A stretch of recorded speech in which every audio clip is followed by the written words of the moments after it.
السلام علیکم۔ وعلیکم السلام ورحمۃ اللہ وعلیکم وبرکاتہ۔ السلام ورحمۃ اللہ وبرکاتہ۔ جی شیخ، میرا ایک نماز کو لے کے ایک سوال تھا۔ جی بولیے۔ جی عصر کی جیسے کوئی امام نماز پڑھا رہا ہے، تو کیا ہوا کہ امام نے 3 رکعت نماز پڑھا دی، امام کو پتہ نہیں تھا، تو پیچھے مطلب ایک بندہ آیا، اس کو نہیں پتا کہ امام نے 3 رکعت نماز پڑھا دی، اور جو پیچھے مقتدی تھے سلام پھیرنے کے بعد کہا کہ آپ نے 3 رکعت نماز پڑھا دی۔ جو بندہ آیا وہ سجدہ سہو نہیں کر پایا، وہ اس کا مطلب کیا حکم ہے؟ جو پیچھے بندہ تھا جو بعد میں آیا اسے نہیں پتا تھا۔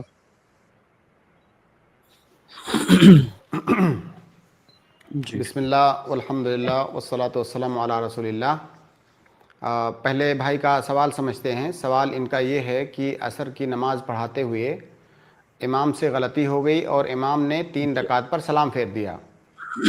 اب جو پیچھے والے حضرات ہیں، مقتدی حضرات، ان کو چاہیے کہ امام کو تنبیہ کریں، بتائیں، سبحان اللہ کہہ کے جب تیسری رکعت کے بعد وہ بیٹھ گئے تشہد میں، تو سبحان اللہ کہہ کے ان کو یاد دلائیں کہ آپ سے غلطی ہو رہی ہے۔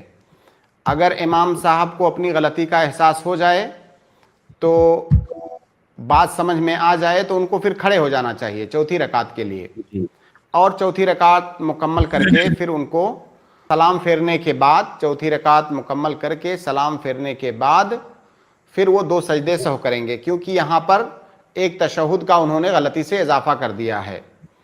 اور اگر امام صاحب کو سمجھ میں نہیں آئی بات کہ لوگ سبحان اللہ کیوں کہہ رہے ہیں، تو یہ گنجائش بھی موجود ہے کہ لوگ بول کر کے بھی بتا سکتے ہیں کہ آپ تیسری رکعت کے بعد تشہد میں بیٹھ گئے ہیں، چوتھی رکعت ابھی باقی ہے۔ اگر امام سمجھ نہ پائے تو بول کر کے وہ بتا سکتے ہیں، کیونکہ نماز کے اندر ایک بہت بڑی کمی ہو رہی ہے، اور اس کمی کو دور کرنے کے لیے مصلحت کا تقاضا یہ ہے کہ اس محظور کا ارتکاب کر دیا جائے، ایک بڑی کمی کو دور کرنے کے لیے جس سے کہ روکا گیا ہے نماز میں بات کرنے سے۔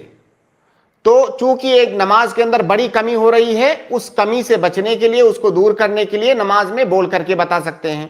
اگر مقتدیوں نے بول کر کے بتا دیا کہ آپ تیسری رکعت کے بعد تشہد میں بیٹھ رہے ہیں، آپ چوتھی رکعت مس کر رہے ہیں، تو پھر امام کو کھڑے ہو جانا چاہیے۔ فرض کر لیتے ہیں کہ امام پھر بھی کھڑے نہیں ہوئے اور 3 رکعت پر ہی انہوں نے تشہد کر کے سلام پھیر دیا، اب 1 رکعت باقی رہ گئی۔ اب ظاہر ہے نماز کے بعد تو لوگ انہیں بتائیں گے ہی، بہت سارے مقتدی ہیں پیچھے، جب نماز کے بعد لوگ انہیں بتائیں گے تب اب انہیں کیا کرنا ہے؟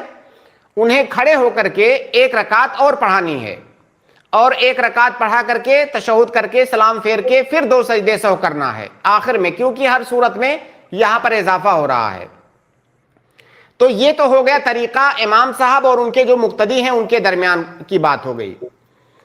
سوال بھائی کا یہ ہے کہ کچھ حضرات ایسے ہیں جو مسبوق تھے، جو بعد میں آئے، اگر امام تیسری رکعت میں جب بیٹھے اور لوگوں نے تنبیہ کیا اور امام صاحب کھڑے ہو گئے، اب امام صاحب سجدے سہو کریں گے، سلام پھیرنے کے بعد سجدے سہو کریں گے۔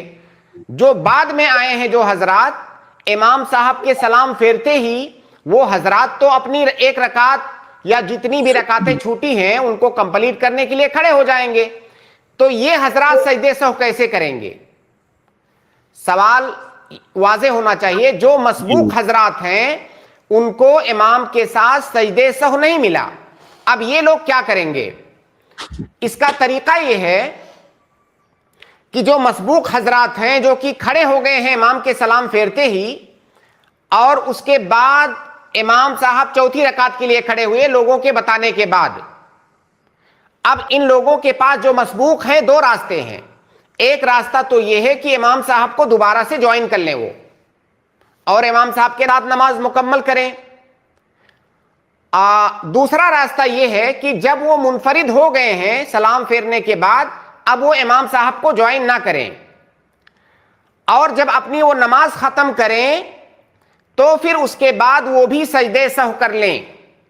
ایسا اس لیے کیونکہ جب امام صاحب نے غلطی کی ہے، اس غلطی کرنے کے وقت وہ امام صاحب کے ساتھ موجود تھے، اور کسی وجہ سے امام صاحب کے ساتھ وہ سجدے سہو نہیں کر سکے ہیں، لہٰذا جب وہ اپنی نماز کمپلیٹ کر لیں اس کے بعد وہ بھی سجدے سہو کر لیں.